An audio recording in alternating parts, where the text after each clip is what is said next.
Pertama-tama, saya ingin menyampaikan salam saya yang penuh berkah.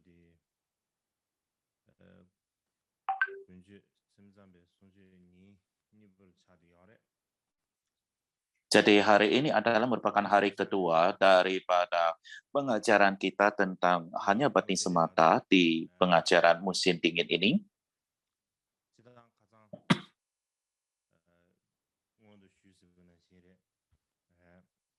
Sebagaimana saya sudah menjelaskan kemarin,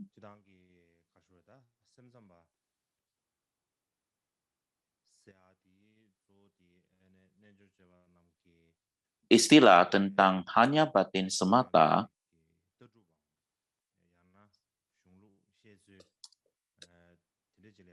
harus dipahami sebagai pahami ataupun sebagai penjelasan ataupun kitab suci daripada tradisi Yogacara. Dan di dalam bahasa Sanskerta, hanya batin semata terdapat dua istilah, yaitu kesadaran hanya kesadaran semata atau hanya batin semata, yaitu Vijnapti dan Vijnana. Yang kedua,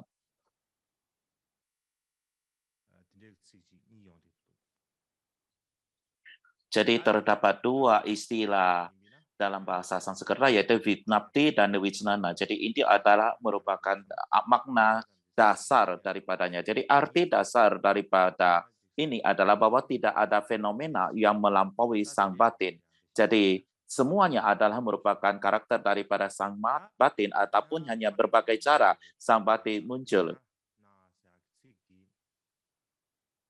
Jadi kita memiliki dua istilah ini, Vijnapti dan Vijnana dalam bahasa Sanskerta.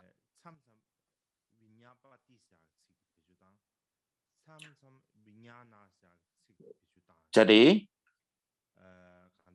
mereka itu muncul dalam hanya batin semata. Jadi kadang-kadang disebut Vijnapti, kadang-kadang disebut Vijnana. Jadi mereka itu boleh dikatakan digunakan secara bergantian. Ataupun istilah daripada hanya kesadaran semata. Jadi terdapat dua istilah berbeda ini di dalam dua istilah ini, dan perbedaannya nanti saya akan berbicarakan belakangan, tapi saya tidak akan bicarakan hari ini. Jadi secara ringkas, filsafat ataupun tradisi daripada hanya batin semata atau kesadaran semata dan orang-orang yang mendukungnya disebut sebagai Vijnanamata. Jadi artinya adalah pendukung daripada hanya kesadaran semata ataupun pendukung kesadaran. Dan kemudian orang-orang yang menyebarkan tradisi ini ataupun yang menerimanya tradisi ini disebut sebagai Yogacara ataupun praktis daripada sekolah Yogacara. Jadi contohnya orang yang menerima ajaran tentang pandangan tentang kekosongan, mereka disebut sebagai pendukung kekosongan, disebut sunyatawatin.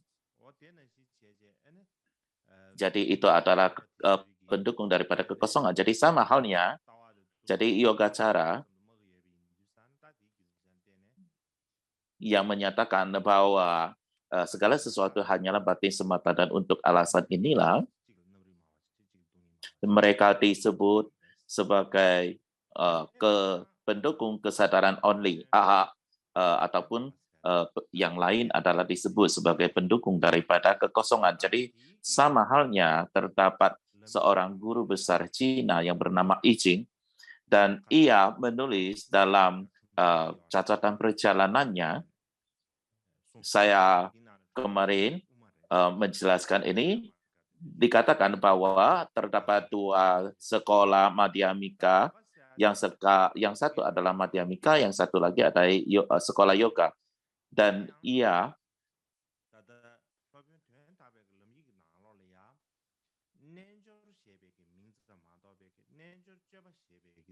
Jadi, yoga di dalam catatan catatan perjalanannya itu yang mengatakan bahwa yoga sering disebut sebagai di yoga. Jadi tidak benarlah disebut sebagai yoga saja, harus dibicarakan secara yoga cara. Karena itu akan jauh lebih bagus. Kenapa? Karena makna daripada kata tersebut. Karena ketika kita mengatakan yoga, yoga itu menggabungkan dan acara itu adalah perilaku atau praktik dan dengan demikian menggabungkan keduanya, kita memiliki kata yoga cara ataupun praktik daripada yoga. Bila mana kita hanya mengatakan yoga, kita tidak akan menyampaikan keseluruhan makna daripada mempraktikkan yoga. Dan sebagai tambahan, ketika kita membicarakan tentang yoga, sebagai saya jelaskan di dalam pengajaran musim panas bahwa terdapat salah satu dari 6 sekolah ortodoks, yaitu sekolah yoga. Jadi bisa menimbulkan kebingungan dalam hal ini, dan oleh sebab itu di dalam kemudian hari ya di Jepang maupun di Cina dan di negara-negaranya mereka menerima daripada Cita Matra, mereka menerima nama dengan Yoga Cara.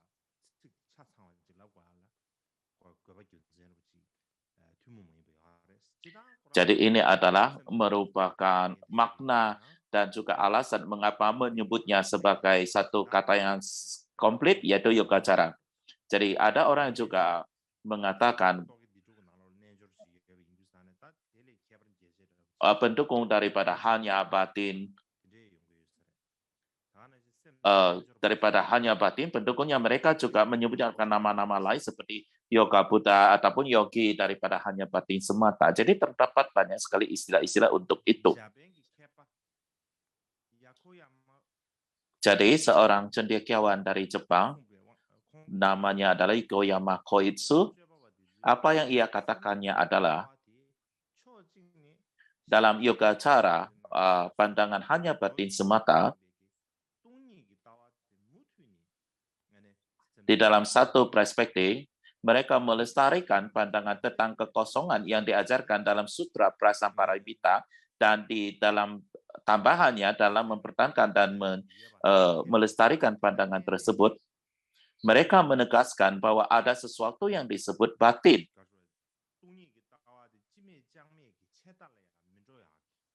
Jadi hal ini membantu mencegah pandangan kekosongan dari menjadi pandangan nihilistik yang menyatakan bahwa tidak ada apapun sama sekali.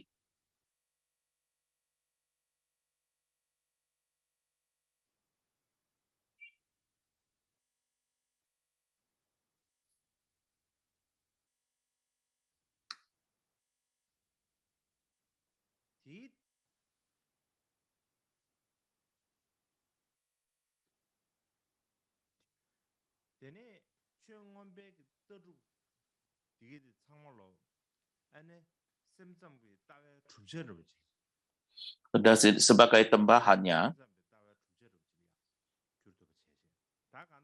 paham pandangan daripada Abhidhamma, mereka semua adalah elemen pandangan hanya batin semata.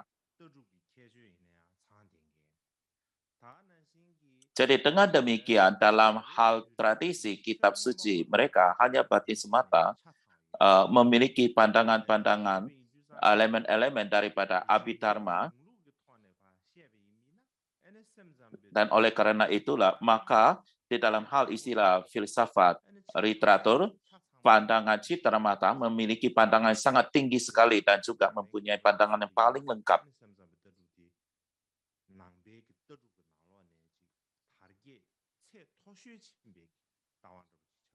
Jadi oleh sebab itu, cendekiawan Jepang mengatakan pandangan Citra Mata merupakan pandangan yang sangat berkembang dan yang memiliki tingkatan yang tertinggi.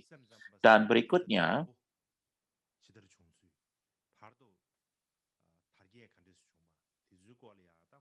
saya akan berbicara tentang bagaimana hanya batin semata muncul dan kemudian berkembang. Dan saya akan membicarakannya secara ringkas. Seperti yang saya jelaskan dalam ajaran musim panas, sangat-sangat sedikit sekali yang ditulis tentang sejarah India kuno. Jadi sehingga untuk alasan itu loh, kita sebut India adalah negara tanpa sejarah. Karena terdapat banyak sekali guru-guru besar di dalam sejarah India, tetapi siapa yang duluan, siapa yang belakang, di mana mereka atau kapan mereka lahir dan meninggal dunia, kita semua tidak tahu. Kita tidak tahu sama sekali. Dan paling minimal kita berbicara tentang Nagarjuna. Siapa itu sebenarnya Nagarjuna? Ketika kita berbicara Asangga dan saudaranya Vasubandhu, apakah mereka benar-benar manusia atau bukan? Bahkan itu adalah sesuatu yang perlu diragukan. Dan untuk alasan inilah,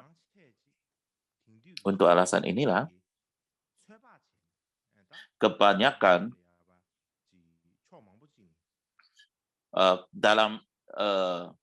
dalam sejarah India itu harus diterba oleh peneliti kontemporer. Mereka harus membuat banyak sekali alasan untuk membuat tebakan-tebakan. Bila mana tidak ada cara untuk mengetahuinya. Jadi inilah situasi yang sesungguhnya. Dan khususnya ketika kita berbicara tentang sutra dan risara, dan kapan ketika mereka muncul. Seperti misalnya Avatamsaka Sutra, kapan ia muncul? Sangat sulit bagi kita untuk menyatakan secara tepat. Demikian juga kita memiliki risalah yang terkenal daripada para cendekiawan. Kita tidak tahu kapan mereka muncul secara pasti. Dan pada kenyataannya, kita juga meragukan siapa yang menuliskan risalah-risalah itu. Contohnya adalah dalam tingkatan Bodhisattva. Dikatakan ditulis oleh Maitreya.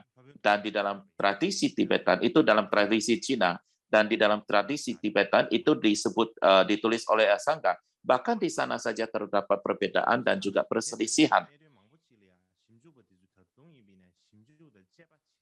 Jadi, para penelitian masih dalam penelitian terhadap hal-hal yang sulit demikian. Dan untuk alasan inilah ketika kita berbicara tentang para guru besar, risara-risara dan sebagainya, urutannya, kronologisnya kapan mereka muncul, abad berapa mereka muncul. Ketika kita berbicara hal ini, saya hanya memperkenalkan berdasarkan penelitian daripada peneliti kontemporer saat ini. Bagaimanapun juga, kita tidak dapat mengatakan itu tepat 100% ataupun itu tidak, mungkin saja tidak tepat. Dan sebagai tambahan, banyak sekali cendekiawan mempunyai ide-ide yang berbeda dan mereka mempunyai banyak sekali cara untuk membuat asesmen mereka. Jadi di masa yang akan datang, bila mana kita dapat menemukan bukti-bukti yang lebih dapat diandalkan, mungkin saja akan kita rubah apa-apa yang kita jelaskan pada hari ini atau saat ini. Jadi di dalam beberapa hari ke depan kita akan berbicara tentang kondisi sejarah, namun itu tidaklah 100% demikian atau bukan demikian. Itulah yang ingin saya sampaikan dulu.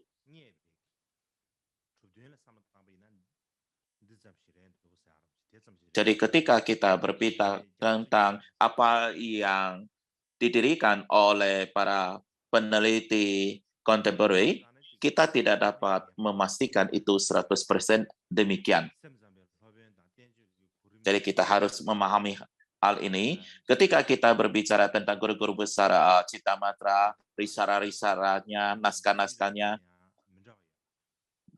kapan tanggalnya, abadnya, kita tidak tahu kapan ia muncul. Terdapat banyak sekali pendapat berbeda tentang ini. Oleh sebab itu, ketika kita berbicara tentang Citamatra, akan ada kesulitan dan juga agak rumit atau complicated dalam hal ini.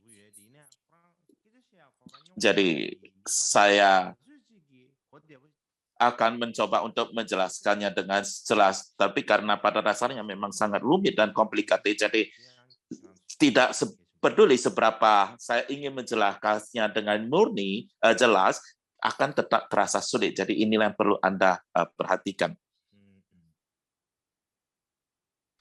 他现在得出其他特殊的许多上得了呀，汤选上给 Europe，汤选上是汤。 Berbicara tentang bagaimana penyebaran pandangan hanya batin semata, terdapat terjemahan dari Xuan Chang dari dinasti Tang Cina, penerjemah dari dinasti Chang ini, komentar-komentar tentang dari yoga guru-guru yoga cara, tentang tingkatan-tingkatan yoga cara, dan juga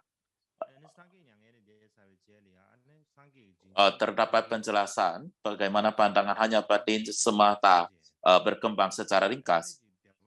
Jadi, dikatakan di sini, setelah Sang Buddha memasuki nirvana, timbullah perselisihan di antara murid-murid Sang Buddha tentang pandangan yang berbeda, dan banyak sekolah dan sistem-sistem pengajaran yang muncul. Mereka berdebat satu sama lain, tetapi kebanyakan mereka memegang pada pandangan realis. Jadi itulah terdapat sekolah realis, yaitu pandangan hal-hal bahwa segala sesuatu memiliki keberadaan independen, karena mereka menegaskan bahwa hal-hal sesuatu benar-benar ada, maka Nagarjuna menulis teks Mahayana tentang kekosongan dan tidak adanya atribut. Dan Nagarjuna menulis tentang risalah Jalan Tengah dan menyebarkan pandangan kekosongan. Arya Dewa menulis 100 ayat dan teks-teks lain dan pandangan kekosongan, dan bahkan pandangan kekosongan bahkan semakin berkembang luas di masyarakat. Namun orang-orang duniawi jatuh ke dalam ekstrim dari kosong dan mengatakan bahwa benar-benar tidak ada keberadaan fenomena sama sekali. Dan mereka mengembangkan pandangan-pandangan yang salah banyak sekali, dan untuk alasan ini nih, Asangga melalui Dhyana mengembangkan Clairvoyant, mampu mengikuti Maitreya dan memohon beliau untuk menulis teks yoga cara hanya batin semata.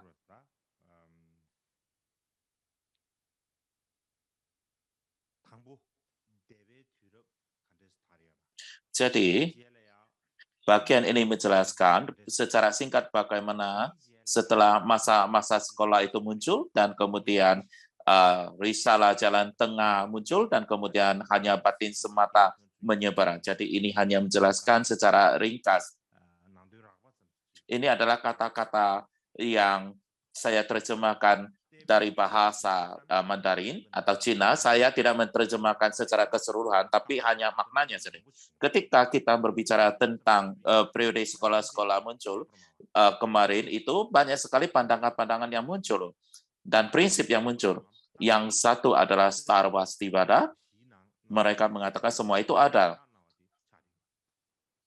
Kemudian kita berbicara 4 sekolah agung, kemudian kita sebut sebagai posisi agung.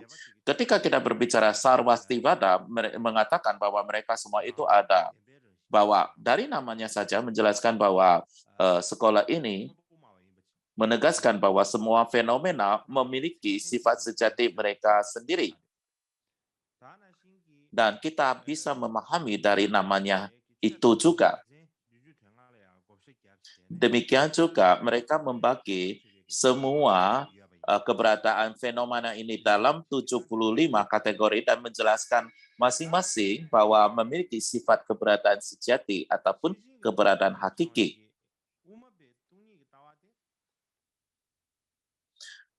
Kemudian, pandangan kekosongan Jalan Tengah yang mengikuti Sutra Prasnamamrita adalah secara keseluruhan merupakan kebalikan daripada Sarvastivada. Pandangan Jalan Tengah menegaskan bahwa tidak ada fenomena yang benar-benar ada, dan semua adalah kekosongan. Jadi, itu boleh dikatakan sama sekali bertentangan dengan Sarvastivada. Jalan Tengah mengatakan bahwa tidak ada apapun yang muncul dan pada dasarnya tidak mempunyai landasan ataupun fondasi apapun itu. Orang yang mengkupai pandangan tentang kekosongan menjadi keseruan teks-teks yang terorganisasi adalah Nagarjuna. Cara Nagarjuna menjelaskan tentang hakikat daripada kekosongan itu diajarkan di dalam syair akar dari jalan tengah yang jalan tengah ya dari 8 elaborasi konseptual.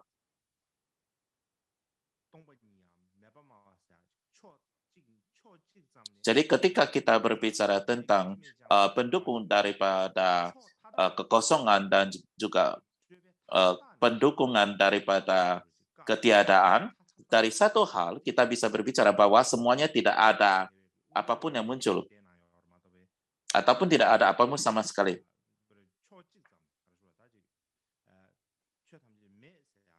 Jadi ia adalah bebas daripada semua elaborasi.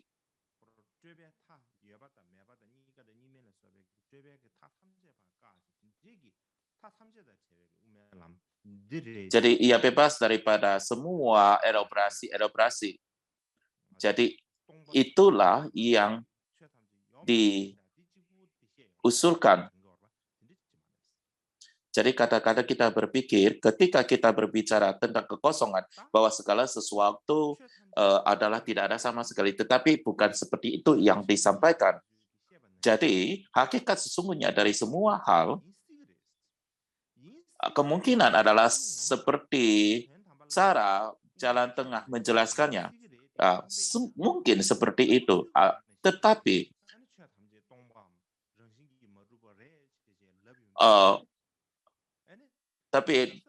dalam hal segala sesuatu muncul itu adalah kosong dan tidak ada dalam pada hakikatnya. Bila mana kita tidak hati-hati, bagaimana kita berpikir, maka akan ada sedikit kebahagiaan kita akan jatuh ke dalam ekstrim pandangan idealis. Jadi di sini terdapat satu bahaya untuk mengembangkan pandangan ekstrim daripada nihilis, dan itu alasannya lah pada saat itu di India terdapat banyak sekali orang-orang yang salah pengertian tentang pandangan jalan tengah ataupun tidak memahami secara tepat dan mengatakan bahwa jalan tengah mengajarkan bahwa tidak ada apapun, tidak ada fenomena dan sebagainya. Jadi orang-orang memahami dengan cara demikian dan mengembangkan pandangan yang salah.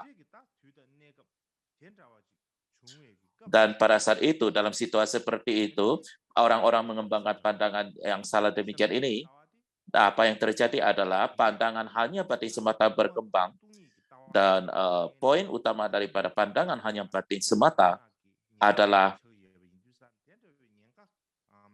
karena terdapat kebahagiaan dan juga kesalahpahaman tentang pandangan kekosongan yang jatuh ke dalam pandangan nihilis, dan untuk memperbaiki situasi ini maka berkembanglah pandangan daripada hanya batin semata.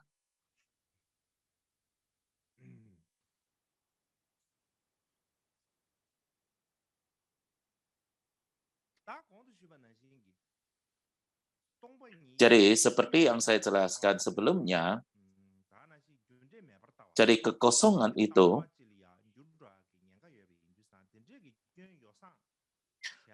jadi pandangan jalan tengah itu ada bahaya, bisa ada bahaya untuk jatuh ke dalam pandangan nihilisme atau nihilis. Jadi kita boleh katakan bahwa ada bahaya akan hal itu.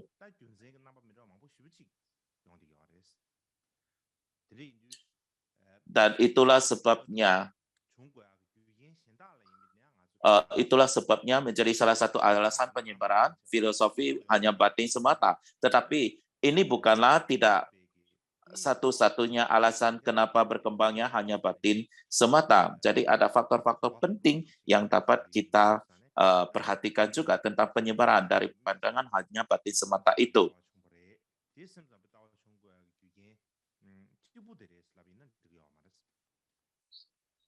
Bila mana kita mengatakan pandangan jalan tengah berkembang dan ada bahaya orang-orang jatuh ke pandangan nihilisme, itulah alasan dan tujuan untuk berkembangnya hanya batin berkembang, itu satu-satunya berkembangnya pandangan hanya batin semata, itu tidaklah begitu tepat. Jadi banyak sekali alasan-alasan lain dan presentasi lain. Contohnya adalah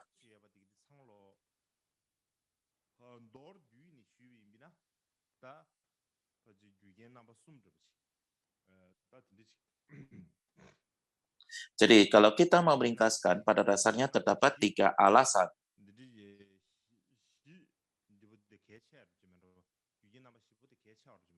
Saya merasa ada 4 alasan utama. Saya akan menjelaskan secara ringkas apa keempat alasan tersebut, yaitu adalah pemikiran Budi semakin cenderung ke arah hanya batin semata. Karena pemikiran Buddhis semakin cenderung ke arah hanya batin semata. Dan kita katakan bahwa maka pandangan Citra Matra berkembang. Jadi yang kedua itu tentunya ada dasar untuk samsara. Harus ada dasar untuk samsara. Orang-orang mengatakan demikian. Karena agama Buddha tidak mengakui adanya diri, tetapi mengakui adanya samsara. Dan karena kita harus kita mempunyai dasar untuk memproyeksikan samsara. Jadi ketika kita mencari landasan untuk itu, maka itulah ya kita masuk ke dalam pembahasan tentang alaya ataupun landasan semuanya. Jadi yang kedua adalah memberikan satu interpretasi daripada kekosongan yang diajarkan dalam Sutra Prasna Paramita. Jadi presentasi dalam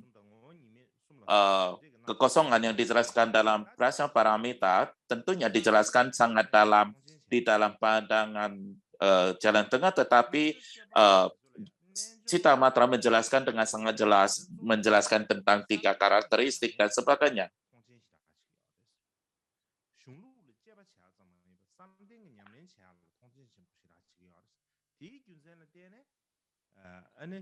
Jadi, adapun alasan kenapa mereka disebut yogacara karena meditasi dhyana itu, dan oleh sebab itu banyak juga presentasi tentang yoga, dan untuk semua alasan inilah maka kita memiliki 4 alasan utama. Dan di antara semua kondisi untuk munculnya Cita Matra muncul, boleh dikatakan 4 ini yang boleh dikatakan paling utama untuk menyebabkan Citra Matra itu muncul. Jadi yang pertama adalah pemikiran Budi semakin cenderung ke arah hanya batin semata. Dan untuk menjelaskan hal ini secara ringkas, ketika kita berbicara tentang pemikiran Budi semakin cenderung ke arah hanya batin semata, itu artinya adalah sama seperti apa yang saya jelaskan beberapa hari yang lain, bahwa posisi daripada hanya batin semata tidaklah muncul sebegitu saja. Diskusi tentang batin itu sebagai hal yang utama, itu bukanlah ide yang baru yang muncul ketika Cita Matra muncul. Pada umumnya, semua ajaran agama di dunia ini cenderung mengarahkan arah ke hanya batin semata ataupun keunggulan daripada batin. Jadi semua cenderung mengarah ke sana. Agama Buddha juga demikian, tidak terkecuali dalam situasi ini. Dalam ajaran Buddha yang tak ternoda, ketika kita melihat ke dalamnya, tendensi daripada pandangan, daripada praktis, dan cara daripada praktis itu terutama menekankan pada sang batin dan hanya batin semata, ataupun menganggap batin itu sebagai sesuatu yang utama, itu sangat jelas. Apa yang membuatnya jelas itu adalah terdapat ayat-ayat Dharma di dalam di dalam semua naskah suci Buddhis. Ini adalah yang tertua dan isinya dianggap paling dekat dengan kata-kata yang diucapkan oleh Sang Buddha dalam hidupnya, diucapkan oleh Sang Buddha diucapkan Sang Buddha sendiri dalam hidupnya. Jadi ini adalah yang disampaikan oleh para peneliti. Dan di awal ayat Dharma ini ditemukan kata-kata seperti semua fenomena adalah hakikat sang batin. Batin pikiran adalah yang utama dan mendahului semuanya. Mereka yang berbicara atau yang bertindak dengan batin benar-benar murni yang penuh keyakinan akan menuai kebahagiaan yang dibawanya. Mereka tidak akan diliputi oleh halangan-halangan. Jadi batin pikir semua fenomena hakikat sang batin adalah yang utama dan melalui mereka. Mereka berbicara atau bertindak dalam keadaan batin yang jahat akan menuai penderitaan yang bawahnya, sama seperti gerobak yang ditarik di belakang. Jadi arti darinya adalah bahwa batin adalah dasar dari tindakan atau baik buruk kita.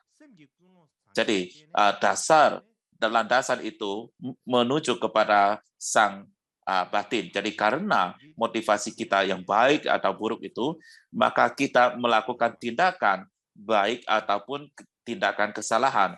Dan karena itulah, maka kita akan mengalami penderitaan ataupun kebahagiaan. Demikian juga terdapat ayat daripada Posada dari 7 tata kata. Ini adalah merupakan teks yang sangat terkenal sekali. Ini seperti ringkasan daripada ajaran secara keseluruhan ataupun pengenalan ajaran agama Buddha, apa yang dikatakannya. Kita selalu melafalkannya, yaitu janganlah melakukan kesalahan apapun, bertindaklah dengan kebajikan, penuh kebajikan, benar-benar jinakkan batin Anda sendiri. Ini adalah ajaran dari para Buddha. Jadi ini adalah di sini mengatakan bahwa praktik utama dari agama Buddha adalah praktik daripada sang batin, dan batin itu adalah yang paling penting. Dan kita melihat pada kedua tingkatan tersebut, yaitu dari ayat-ayat Dharma ataupun ayat daripada Posada 7 tata kata, yang manapun yang kita melihatnya, poin yang krusial daripada latihan Buddhis itu menjinakkan batin. Jadi sangat jelas di sini sangat jelas dinyatakan di sini.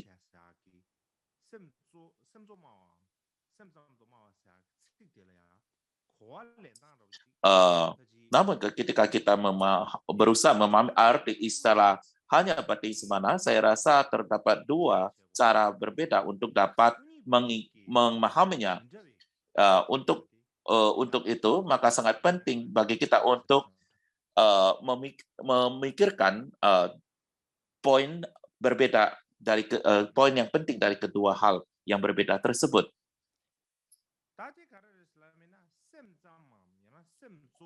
Apakah itu? Ketika kita mengatakan hanya batin, batin itu adalah utama, batin itu sendiri adalah penting.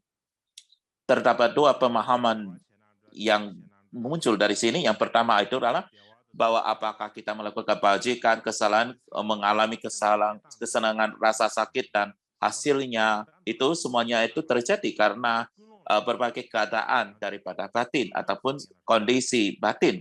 Dan itu tergantung daripada motivasi kita baik atau buruk. Inilah yang dikatakan yang pertama. Contohnya adalah ketika kita berpikir tentang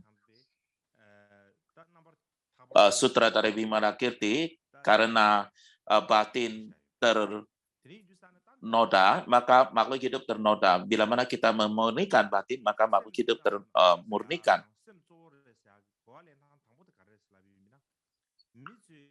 Jadi itu adalah cara pertama untuk memahami keutamaan daripada sang batin itu, yaitu orang-orang berbicara tentang kebaikan dan meninggalkan kejelekan, kesalahan, itu adalah berbicara tentang batin. Jadi apa yang perlu kita ambil, apa yang perlu kita tinggalkan, mengambil kebajikan dan melepaskan kesalahan, itu sangat tergantung pada motivasi dari batin kita, dan oleh sebab itu batin sangat penting sekali. Jadi ini adalah merupakan salah satu pandangan. Tetapi penjelasan demikian ini sedikit berbeda daripada ide tentang cita matra yang mengatakan bahwa tidak ada fenomena selain daripada batin atau tidak ada fenomena yang di luar batin. Jadi saya rasa kutipan-kutipan daripada ayat Dharma dan juga Posada 7 tata kata ini terutama adalah mengatakan bahwa apakah kita melakukan kebajikan ataupun melepaskan kesalahan itu terutama adalah tergantung daripada sang batin dan kita harus benar-benar mengamati daripada sang batin. Jadi itu adalah pemahaman yang pertama. Jadi apakah kita mengatakan apakah itu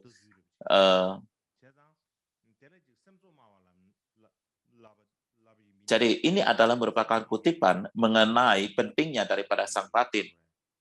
Jadi di sini mengatakan tentang ketika kita berbicara tentang pentingnya sang batin, mungkin adalah lebih baik untuk menjelaskan dengan cara demikian ini. Jadi kita mempunyai pemahaman bahwa batin itu adalah paling utama dan kita kemudian menjadi lebih luas lagi. Yang pertama adalah pemahaman tentang mengambil kebajikan dan melepaskan kejahatan, dan kemudian kita berkembang terus sampai bagaimana fenomena itu berkembang dan bagaimana ia terkoleksi terkait dengan sang batin. Jadi dengan demikian kita masuki pemahaman kedua. Apa itu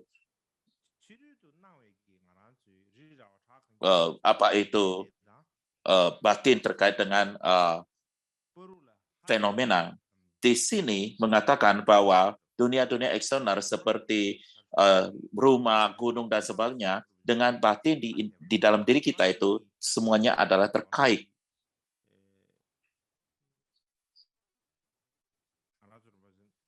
Batin di luar, hal-hal di luar dengan batin yang mempersepsinya itu kelihatannya sangat berbeda.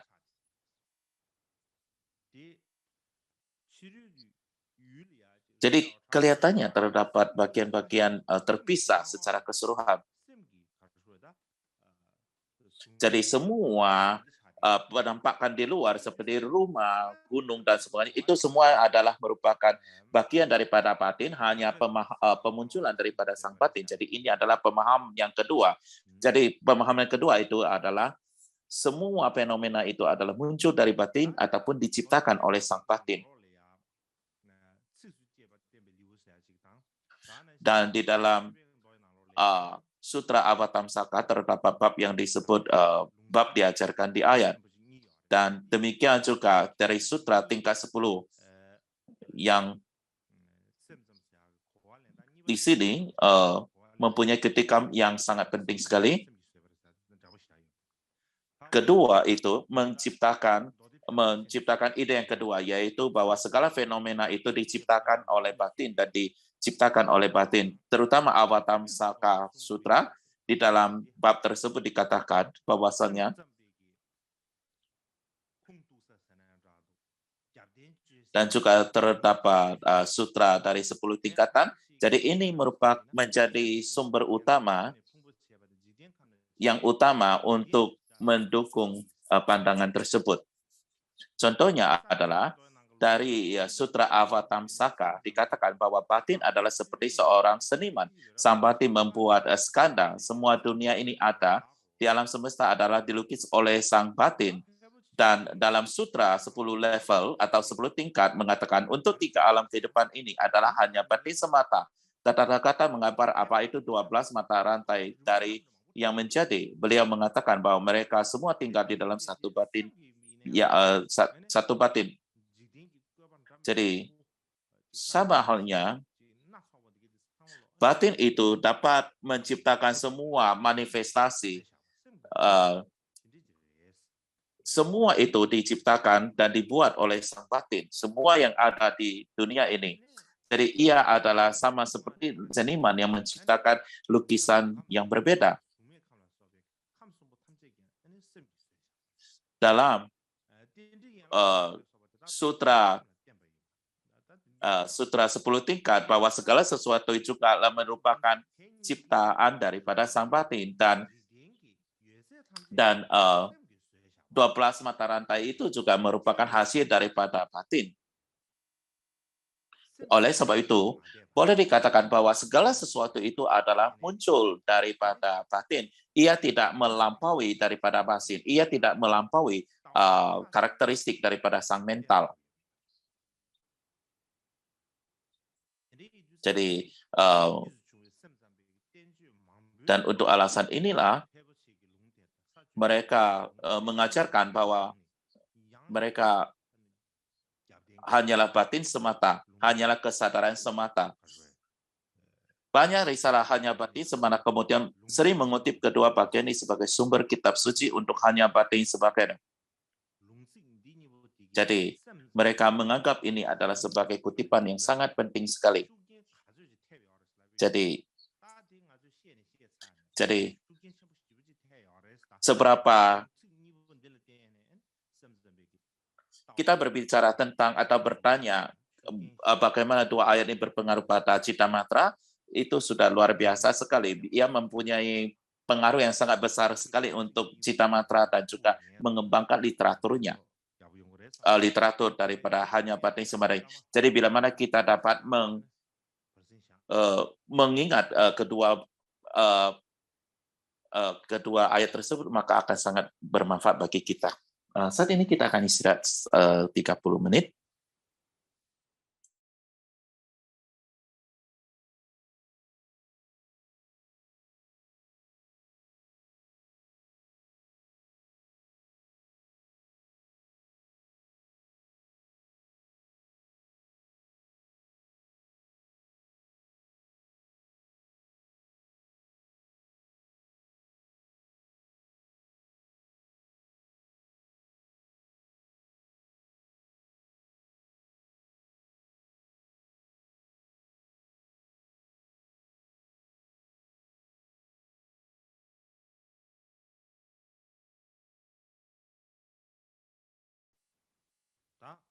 당기 공도 아주 지 상계기 다 송럽 ngasyue sanandang deme sanggegi 송럽. Sebagaimana yang saya sampaikan sebelumnya, agama Buddha lebih awal, kitab sucinya salah satu yang kita anggap asli adalah yaitu ayat-ayat Dharma dan juga ayat Pusada 7 tata kata. Jadi ini adalah berbicara tentang bagaimana batin itu adalah penting, batin itu adalah yang terutama. Kita dapat menemukan banyak sekali ajaran-ajaran seperti ini, terutama di dalam Sutra Avatamsaka dan juga Sutra dari 10 tingkatan.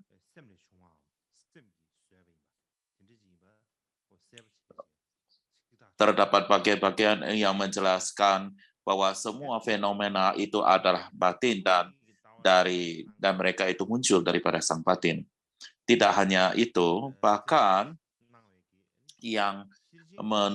mereka menekankan pandangan pada kekosongan dalam Prasna Paramita Sutra yang menekankan pandangan pada kekosongan. Terdapat banyak juga bagian yang terkait dengan pandangan daripada hanya batin semata. Sebagai contoh, ketika kita mengajarkan bahwa semua fenomena adalah kekosongan,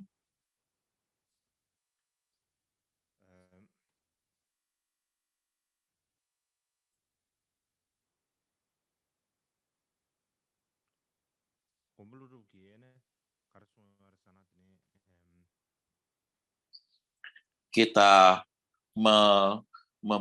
membacakan kutipan dari Nagarjuna yang mengatakan,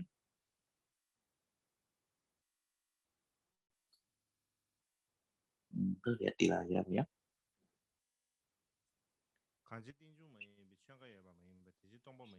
Karena ini tidak ada dharma sama sekali, maka tidak ada saling ketergantungan. Karenanya tidak ada dharma sekali yang bukan kekosongan.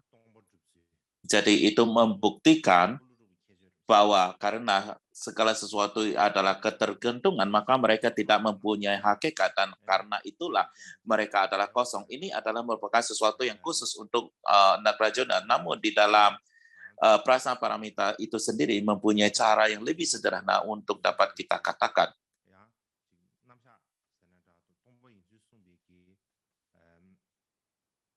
Ada cara untuk menentukan bahwa semua fenomena itu adalah kekosongan, dan cara berbeda untuk melihat pada kekosongan. Dan ini dinyatakan dalam 8.000 ayat prasangka paramita, di mana dikatakan kita mengucapkan kata makhluk hidup, tapi tidak ada makhluk hidup yang diamati. Itu hanya nama belaka, label mereka. Fenomena yang diberikan nama, terlepas dari apa konvensional dilabel dengan nama atau tanda, itu tidak muncul dan tidak berhenti. Jadi ini mengatakan bahwa semua fenomena itu adalah merupakan proyeksi daripada batin kita. Itu hanyalah merupakan proyeksi daripada mental kita. Tidak ada sesuatu yang benar-benar ada. Itu dapat dibuktikan. Jadi inilah yang disampaikan di sini. Jadi ini tidak lebih dari hanya batin semata. Jadi ini tidak lebih tidak lain daripada posisi daripada hanya batin semata. Jadi di dalam berasa pada kenyataan terdapat banyak bagian dalam prasangka paramita sutra yang mengajarkan tentang ajaran hanya batin semata. Jadi kita tidak ada waktu untuk menjelaskan semuanya hari ini, dan tak perlu. Dan seseorang yang menemukan banyak bagian dalam karya dan juga orang mensistematiskan pandangan kekosongan, itu adalah Nagarjuna. Jadi banyak sekali ayat bagian-bagian yang atau tulis-tulisan yang bersama dengan hanya batin semata. Karya yang paling terkenal daripada Nagarjuna adalah ayat-ayat akar jalan tengah, terutama menyatapkan penyajian tentang kekosongan dan tidak mengatakan apapun secara spesifik tentang hanya batin semata.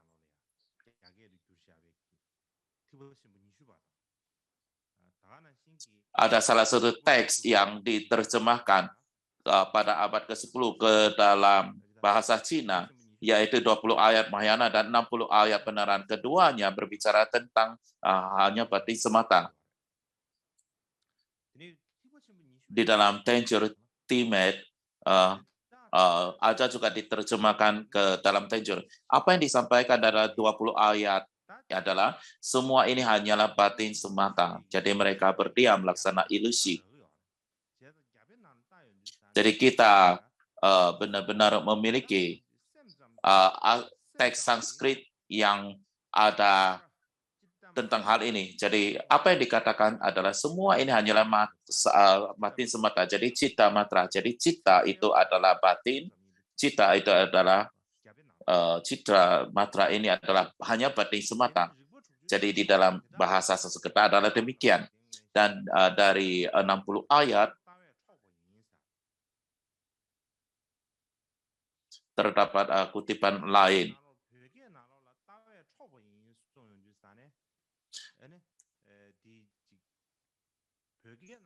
Tanpa bergantung pada kemelekatan pada kata-kata. Jadi semuanya adalah merupakan proyeksi daripada sang batin. Jadi sesungguhnya itu adalah merupakan ide yang sama. Jadi pada pada hakikatnya adalah merupakan proyeksi atau dibuat oleh sang batin. Inilah yang disampaikan.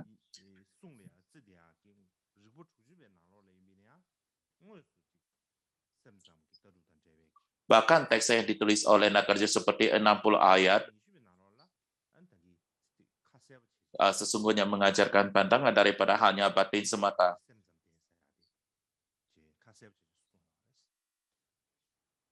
Dan sangat jelas sekali di dalam 20 ayat Mahayana dikatakan bahwa semua itu hanyalah batin semata. Yang dalam bahasa Sanskerta secara nyata dituliskan cita matra. Jadi saya sudah mempernyajikan banyak sekali bukti-bukti kepada Anda. Jadi bahkan sebelum hanya batin sekolah, hanya batin semata muncul, filsafat agama Buddha bergerak semakin jauh dan semakin jauh ke arah daripada posisi hanya batin semata.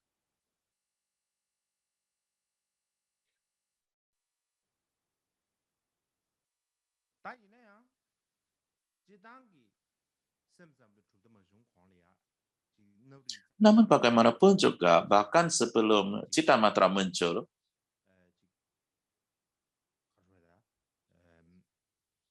terdapat tendensi ataupun tendensi kecenderungan bergerak ke Citamatra. Jadi setiap orang bergerak ke arah itu.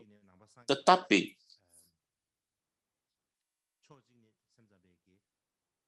belum sampai pada tradisi daripada hanya batin semata.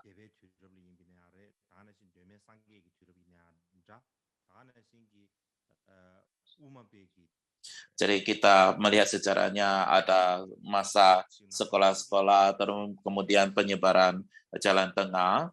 Jadi kita melihat itu semua, fondasi daripada agama Buddha itu adalah bahwa batin itu sangat penting sekali. Jadi Citamatra juga mengambil posisi kesadaran Buddhis yang mendasar sebagai pilar pusat sekolah mereka dan sebagai tambahan untuk itu kita berbicara tentang keterkaitan antara batin dan juga kesadaran, dan terdapat penjelasan yang berbeda. Dan ketika hal itu terjadi, hanya saat itulah boleh dikatakan bahwa presentasi Citra Matra yang komplit muncul. Ya, jadi itu muncul di belakangan. Jadi sebelum itu tidaklah demikian berkembang apa yang kita sebut sebagai pandangan Citra Matra.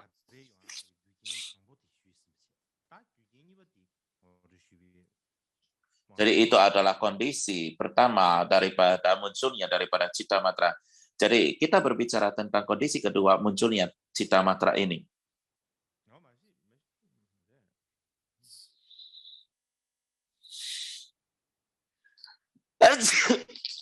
Jadi ini adalah yang kedua, kondisi yang mengarah pada penegasan pada alaya.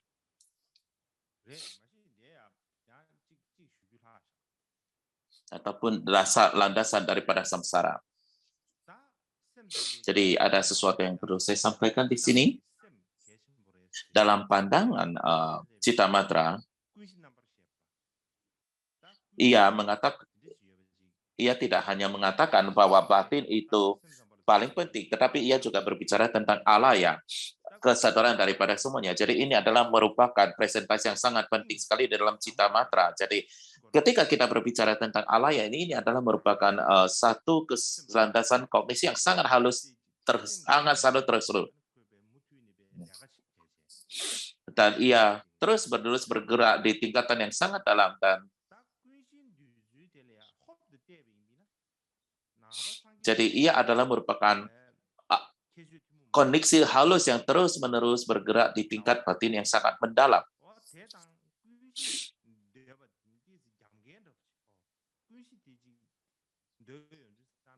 Jadi,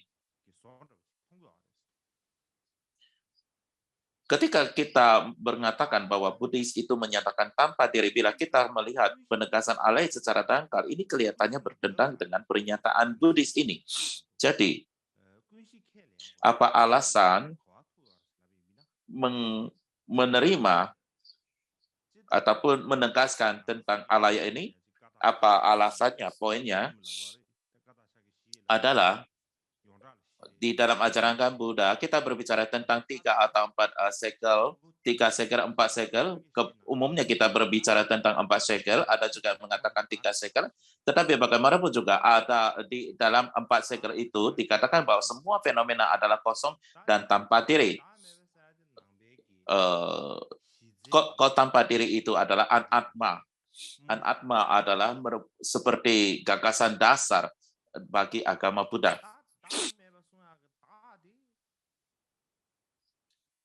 Ketika kita berbicara tanpa diri, diri yang kita maksudkan adalah diri yang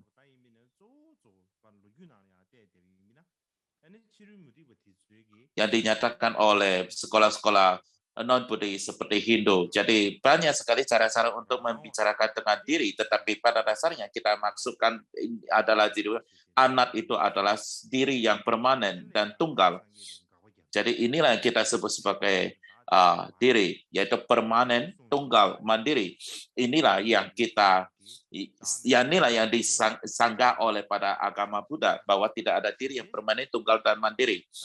Jadi kita berbicara tentang tanpa diri, maka kita berbicara tentang sesuatu yang permanen, tunggal, dan mandiri. Tentunya banyak sekali cara-cara yang melihat pada dirinya.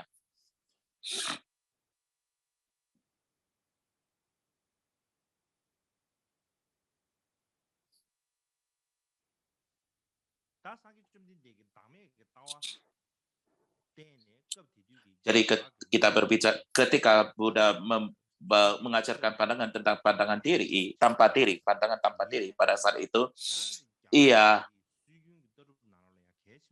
membuat satu penolakan yang sangat kuat sekali terhadap keyakinan agama India pada saat itu.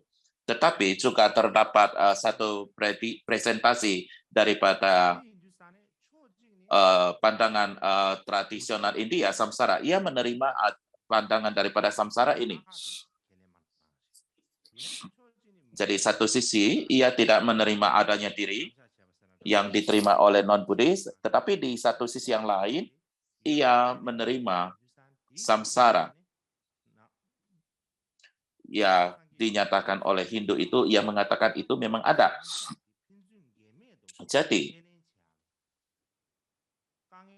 kemudian pengikut agama Buddha mendapatkan kesulitan menyatakan bahwa tanpa diri dan samsara itu adalah tidak kontradiktif.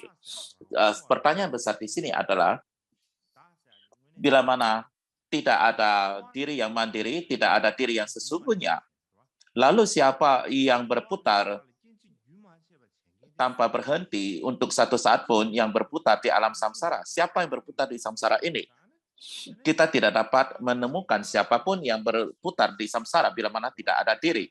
Lalu siapa yang berpindah dari satu kehidupan ke kehidupan berikutnya? Dan untuk alasan inilah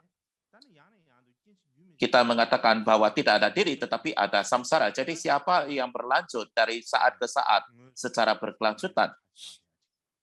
Sangat sulit sekali untuk mengidentifikasikan siapa itu. Bahkan pada saat Buddha masih hidup, Buddha sangat sering ditanyakan pertanyaan ini. Banyak sekali orang bertanya ini, dan Buddha bertanya bahwa karma itu yang berkelanjutan tanpa terganggu. Jadi itu adalah karma. Itu adalah merupakan kelanjutan dari karma yang tidak berhenti. Tapi apa artinya di sini adalah keseruan situasi saat ini, apakah itu bahagia atau sedih, itu adalah merupakan hasil daripada karma sebelumnya. Dan ia adalah merupakan hasil daripada karma kita. Dan semua tindakan kita ataupun perilaku kita saat ini akan menentukan apa yang akan terjadi di masa yang akan datang, akan menentukan apa yang terjadi di masa yang akan datang. Jadi pada dasarnya, tindakan yang kita lakukan bukan hanya berpengaruh dalam kehidupan ini saja, tetapi juga dalam kehidupan yang akan datang. Mereka tidak akan berhenti di masa yang akan datang. Tetapi setelah Buddha memasuki parinibbana, selama periode daripada sekolah-sekolah, yaitu para abhidhamaka, yang orang-orang meneliti ajaran agama Buddha secara fokus, mereka mempunyai satu pertanyaan dan mereka meragukan pertanyaan ini. Bila mana Dharma itu terus berlanjut tanpa berhenti, maka pasti ada satu tempat yang untuk menyimpan karma tersebut. Sehingga karma itu bisa berlanjut. Bila mana tidak ada tempat bagi karma untuk berhenti ataupun menyimpannya, bagaimana imprint karma itu bisa berpengaruh, berlanjut. Jadi di mana ia disimpan? daripada imprint-imprint ini? Ini adalah merupakan pertanyaan berikutnya. Jadi sama seperti kita mempunyai komputer.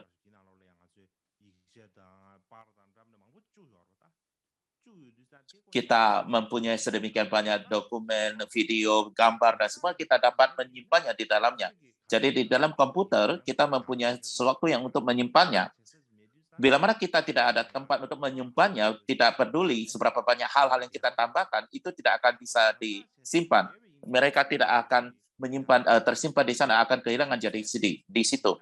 Jadi kita membutuhkan tempat.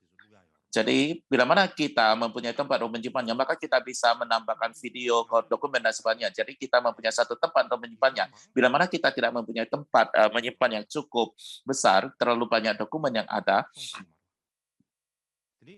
maka ia tidak akan dimasukkan.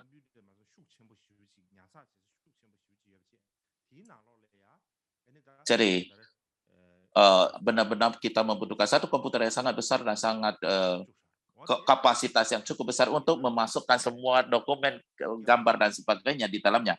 Sama halnya dengan tindakan daripada kehidupan ini dan juga tindakan-tindakan kamar kita, demikian juga dengan cetakan-cetakan karma ataupun yang kita sebut sebagai imprint itu harus memiliki suatu tempat untuk menyimpannya ataupun gudangnya. Jadi bila mana kita bergerak ke tempat lain, ia akan hilang kalau tidak ada tempat simpan. Jadi ia akan mengikuti kehidupan yang berikutnya. Jadi ia membutuhkan satu tempat untuk menyimpannya. Jadi ini adalah para guru Abhidhamma katakan. Jadi itu adalah merupakan landasan bagi samsara. Jadi untuk karma, jadi karma itu mesti memiliki satu tempat untuk menyimpannya.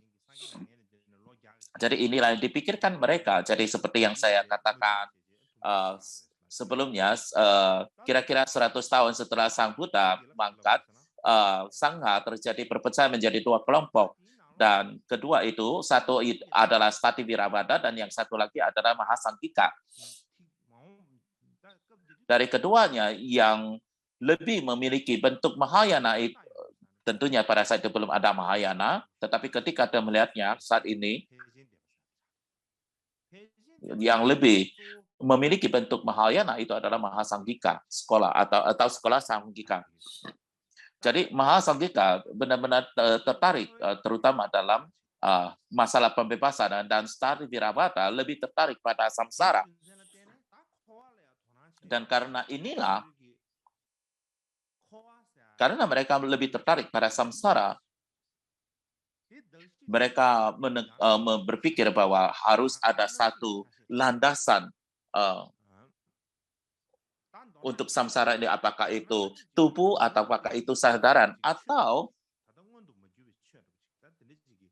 ataupun landasan yang tidak terawasi ataupun terproyeksi, tapi harus ada sesuatu. Dan jadi karena ada ini, maka mereka banyak sekali ide-ide tentang apa itu landasan daripada samsara ini. Jadi masing-masing sekolah ini mempunyai nama untuk itu. Jadi bila mana kita melihat pada nama-nama ataupun sebutan yang berbeda, Stati Viravada dan Vijwajanti, sekolah itu mengatakan bahwa kesadaran yang diskriminasi. Mahasisasika menyebutkan sebagai skanda yang bertahan sepanjang samsara. Vasiputriya mengatakan diri yang tidak sama dengan atau berbeda dari skanda-skanda. Dan Sekolah Sutra mengatakan sebagai kesadaran yang alasu. Dan Mahasanghika juga menerima bahwa ada kesadaran halus dan beberapa mengatakan sebagai batin utama. Jadi pada dasarnya itu mereka mengatakan bahwa mesti ada satu landasan untuk samsara. Jadi itu yang dinyatakan disampaikan oleh semua sekolah-sekolah.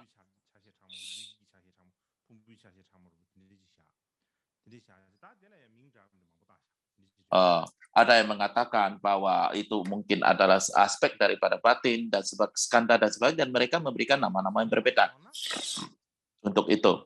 Jadi pada dasarnya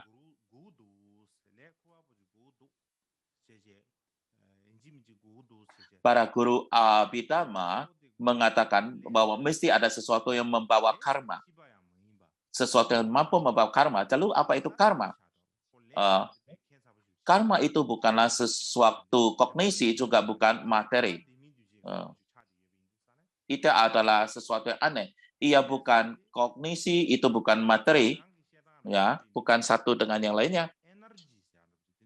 Bila mana kita berbicara menggambarkan dengan istilah kontemporer, itu adalah seperti sumber energi. Ia seperti sejenis energi. Jadi sama seperti suatu sumber energi. Contohnya adalah kita di dalam fisika berbicara tentang cahaya. Cahaya itu adalah seperti sumber energi. Jadi mereka mengatakan sinar itu adalah, atau cahaya itu adalah energi. Jadi juga terdapat foton. Foton itu seperti partikel. Foton itu masih belum dapat disebut sebagai material, tetapi ia memiliki bentuk-bentuk yang mendekati material karena ia bergerak, karena adanya gerakan itu.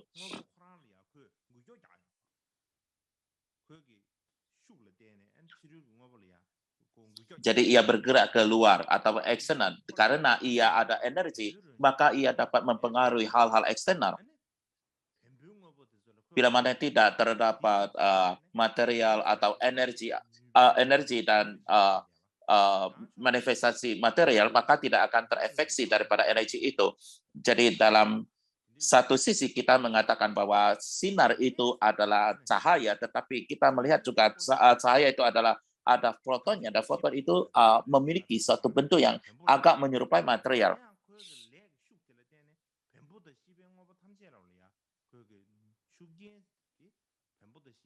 Kita dapat mengkategorikan bahwa itu batin, tetapi karena ia adalah karena kekuatan karma, maka ia dapat memberikan efek dan pada segala sesuatu material dan hal-hal lainnya. Dan disebabkan karena karma ini, maka segala sesuatu di samsara dan nirvana muncul. Oleh sebab itu, karma itu adalah sesuatu yang sangat penting sekali. Jadi untuk menjelaskan topik ini dengan baik,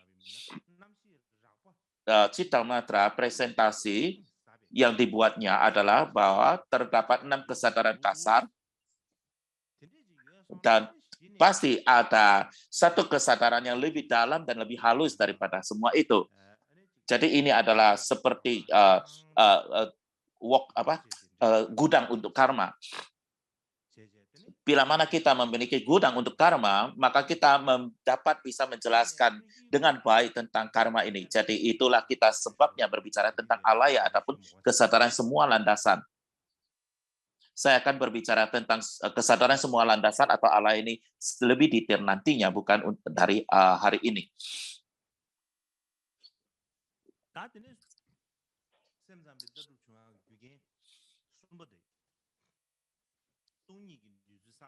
Kemudian kita pada kondisi ketiga perkembangan daripada Citamatra. Jadi perkembangan pernyataan baru tentang kekosongan. Jadi ini adalah pada dasarnya cara baru untuk menyatakan kekosongan disampaikan dalam Sutra Prasna Paramita. Banyak sekali orang berpikir bahwa karena berbicara, banyak orang berpikir bahwa ketika berbicara tentang hanya batin semata, menegaskan batin itu ada, maka itu pasti bertentangan dengan pandangan kosongan diajarkan dalam Sutra Prasna Paramita dan Jalan Tengah. Jadi orang-orang mempunyai opini seperti ini. Jadi sesungguhnya opini ini benar-benar adalah sepenuhnya salah. Citamatra mempertahankan sejauh mungkin pandang kekosongan diajarkan dalam Sutra Prasna Paramita. Dan di samping itu dikarenakan pandangan daripada kekosongan itu mempunyai kekurangan untuk jatuh ke nihalisme, dan untuk mempraktikasi kekurangan ini dan mengembangkan satu logika baru dan untuk presentasi yang baru untuk membuktikan kekosongan ini. Dan bagaimana kita mengetahui hal ini? Ketika kita berbicara melihat pada sutra yang menjadi sumber daripada Citamatra, yaitu Samdi Nirmocana Sutra,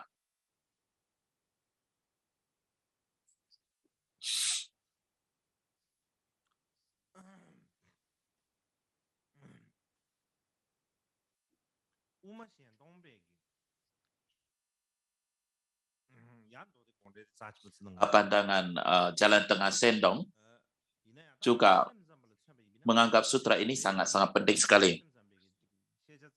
Ketika kita berbicara dalam pandangan Cittamatra, ia seperti sutra fundamental bagi Cittamatra. Di dalam sutra ini, ia menjelaskan tentang bagaimana ketika roda dharma itu, ketika kita membicarakan tentang ketika roda dharma tersebut,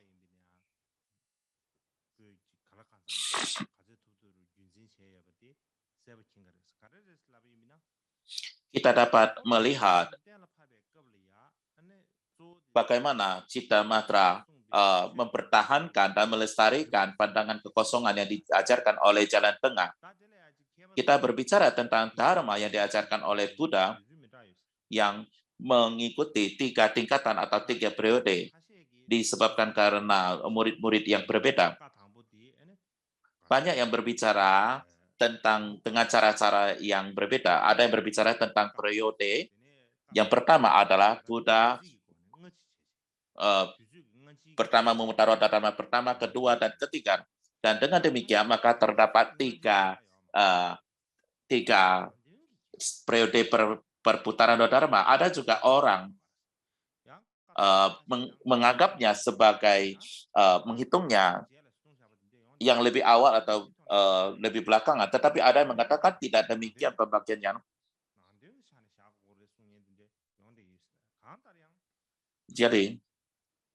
Jadi ada yang mengatakan bahwa makna daripada perputaran roda dharma itu harus berdasarkan pada makna sutra yang diajarkan.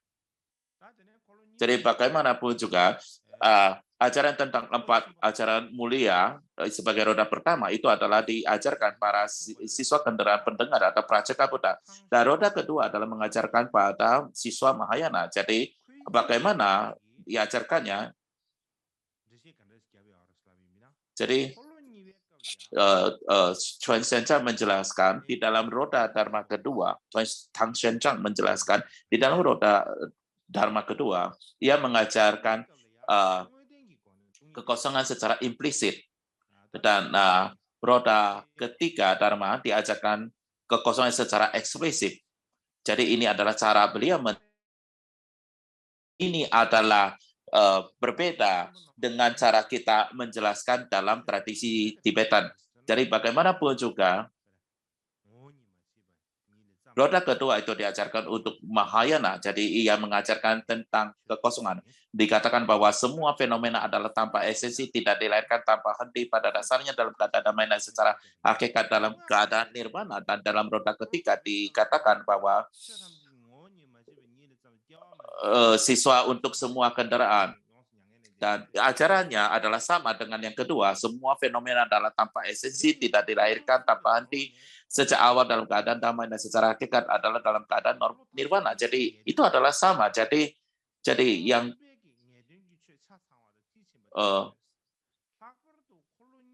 dalam kedua, yang pertama dan kedua,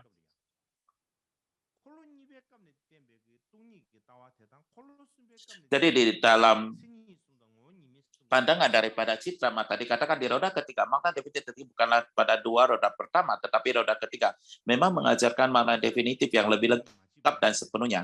Jadi khususnya ketika kita membandingkan roda kedua dan ketiga, pandangan kekosongan diajarkan di roda kedua dan 3 karakteristik dan 3 kekurangan hakiki yang diajarkan di roda ketiga, keduanya didasarkan pada kutipan yang sama.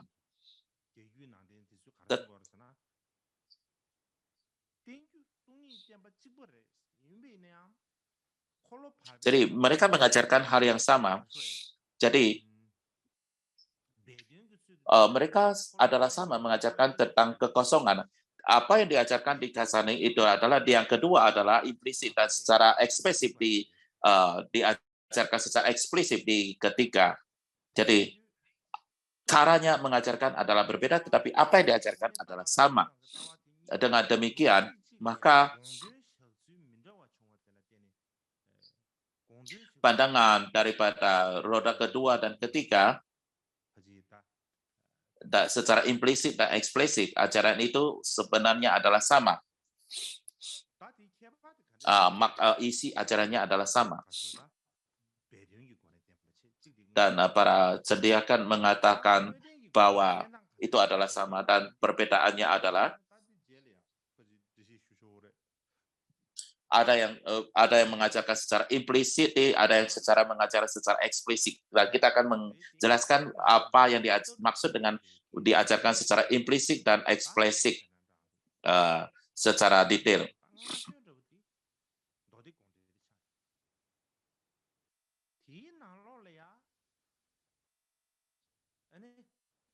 Jadi bagaimanapun juga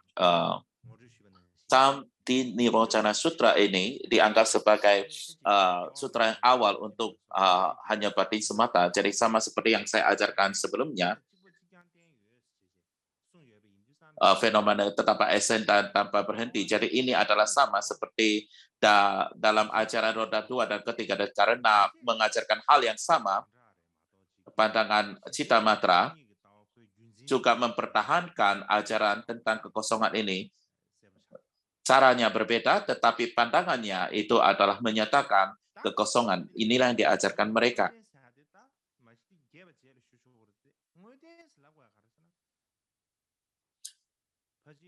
Jadi apa yang kita maksud dengan eksplisit dan implisit, kita akan berbicarakan secara detail. Dalam roda kedua, ia mengajarkan secara implisit.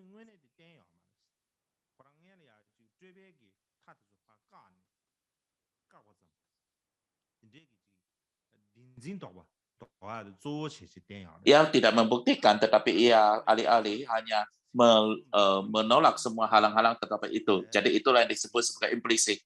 Tetapi roda ketiga, ketika berbicara tentang kekosongan, mereka berbicara tentang kekosongan itu dan bukti-bukti yang membuktikan itu. Jadi saya akan membicarakan ini secara detail di kemudian hari. Jadi untuk Yogacara,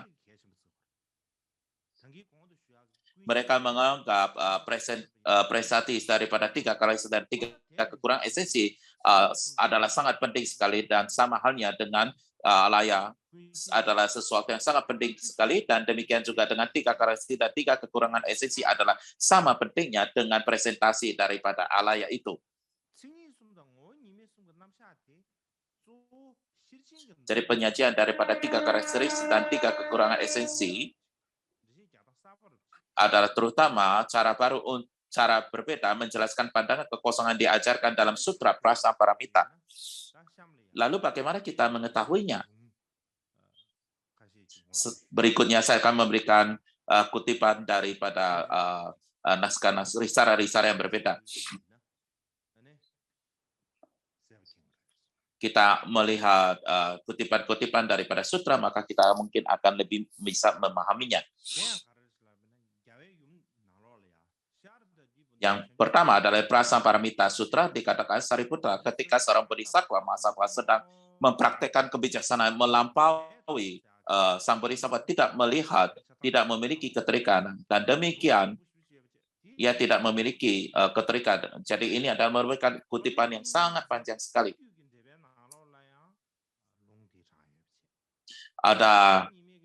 Terdapat komentar tentang Mahasangra oleh Wasubandhu. Juga ada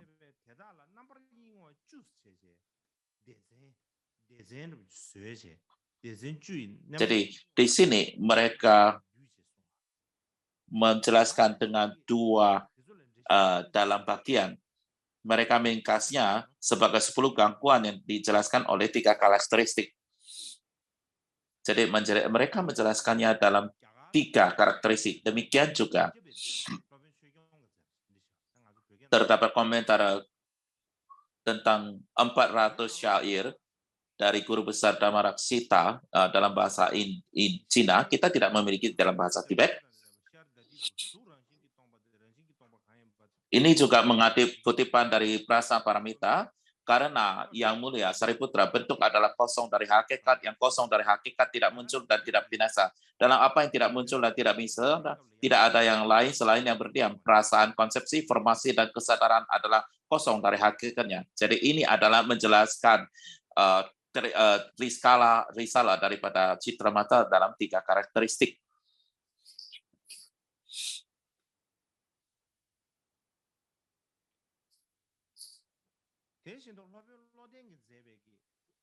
Demikian juga terdapat komentar tentang membedakan yang tengah dari yang ekstrim oleh guru besar Sti Ramati. Membedakan yang tengah dari yang ekstrim diterima sebagai teks Citra Matra dalam pandangan jalan tengah Sentong.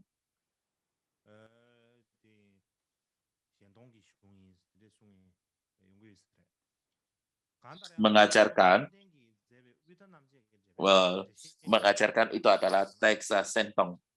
Jadi bagaimanapun juga terdapat komentar guru Sitarmati yang mengatakan untuk menyadari dengan tanpa kesalahan kedalaman alami dari cara-cara kebijaksanaan yang melampaui oleh 3 esensi.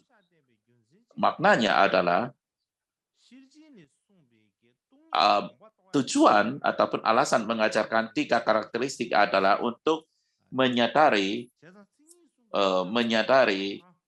prasya paramita dalam kekosongan, yaitu kita menggunakan 3 karakteristik ini. Jadi salah satu alasan penyajikan 3 karakteristik adalah untuk merealisasikan maksud daripada Sutra Prasamparamita ini. Dan untuk alasan itu, guru yoga cara ini menyajikan tentang 3 karakteristik ini. Demikian juga terdapat komentar dari Asanga tentang pemotong wajra. Ini adalah komentar dalam bahasa Cina. Saya merasa mungkin juga ada di Tibetan. Bagaimanapun juga,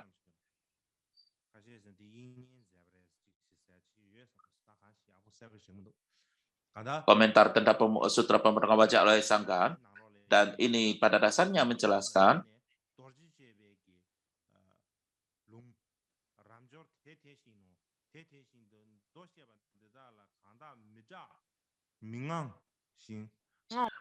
tiga karakteristik ini dikatakan di sini Subhuti memang begitu. Demikian adanya setiap makhluk yang tidak takut, tidak gentar, dan yang tidak takut dengan penjelasan sutra ini memiliki keajaiban teragung. Jadi Asanga menjelaskan dalam hal 3 karakteristik. Demikian juga guru-guru besar yoga cara yang penting seperti yang saya sebutkan Asangka, Vasubandhu, Asabaka, Stiramati, dan Tamaraksita. Ini adalah seperti guru-guru terpenting dalam yoga cara. Dikarenakan presentasi daripada 3 karakteristik dan kekurangnya 3 esensi itu, mereka sampai pada makna daripada Sutra Paramita ini. Dan berulang-ulang mereka menjelaskannya dengan cara demikian. Alasan untuk penyajian 3 karakteristik dan 3 kekurangan esensi ini adalah untuk memberikan cara logis baru dalam menentukan pandangan tentang makna yang diajarkan dalam Sutra Prasaparamita. Dengan demikian, Citra Matra dalam hal makna, pandangan yang diajar mempertahankan pandangan kekosongan, dan cara mereka menjelaskan kekosongan itu sedikit berbeda dengan pandangan jalan tengah. Jadi cara mereka menjelaskannya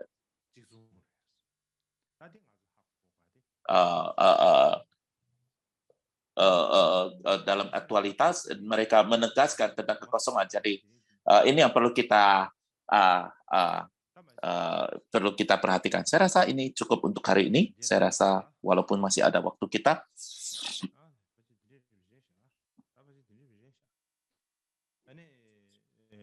Saya rasa ini cukup untuk hari ini.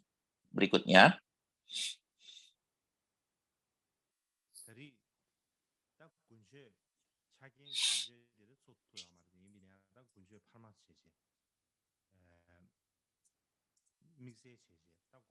Jadi kita tidak benar-benar memiliki gonco yang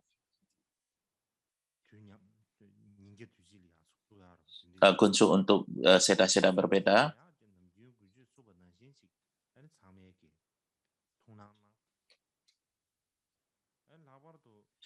Jadi bagaimanapun juga para seda itu bersama-sama.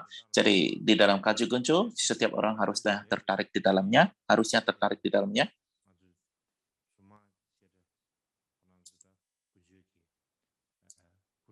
Sesungguhnya saya mengembangkan cara non-gonco, cara mengajarkan dengan juga teks untuk dibacakan untuk gonco. Dan saya juga memberikannya kepada Surmang sebagai organisasi, sebagai apa-apa yang perlu dilaporkan. Jadi saya rasa kita perlu mencetakkan ini. Bila mana tidak, kita akan selalu mempunyai cara-cara untuk membacakannya dan sebagainya. Itu nggak begitu bagus. Jadi cara kita membacakan teks-teksnya, teks aktual yang kita cara teks untuk membaca teksnya sudah kita teksnya itu sudah kita bagikan, tetapi cara untuk membacanya kita berbeda dan kita akan menentukan bagaimana lagi di bulannya. Jadi di masa yang akan datang kita akan berlanjut mengikuti cara ini untuk mengelafarkannya bersama-sama. Jadi ketika kita sama-sama berkumpul bersama, kita membacakannya bersama, semuanya akan menjadi lebih bagus. Jadi bagaimanapun juga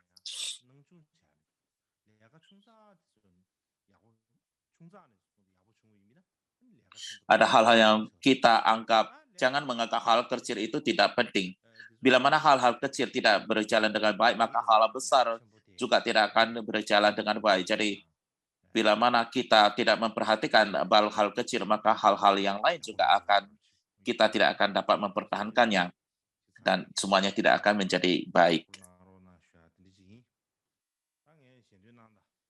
Jadi ini adalah sesuatu yang saya ingin Anda ingat. Jadi berikutnya kita akan doa penutup.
Jaga